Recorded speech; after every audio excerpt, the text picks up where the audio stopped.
Iya, iya, copet.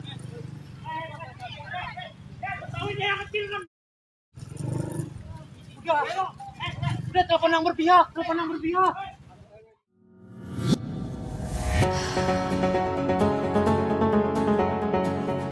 Viral video di media sosial setelah sekelompok pelajar berseragam pramuka menangkap terduga pelaku jamret di kawasan Kemayoran, Jakarta Pusat.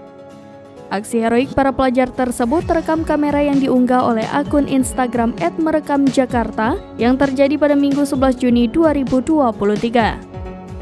Dari rekaman video yang beredar, para pelajar tersebut terlihat tengah menggelandang pelaku jamret ke salah satu pos security.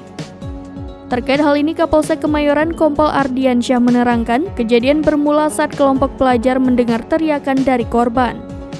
Setelahnya, lanjut Ardiansyah, terlihat terduga pelaku jamret hendak merampas sebuah tas. Ardiansyah mengatakan pelaku sudah berada di Polsek Kemayoran. Ia dibawa bersama barang bukti tas milik korban.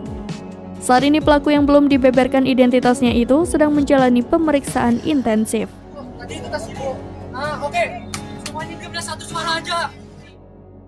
Satu suara. Jujur ini tadi tas ibu. Tadi Bapak.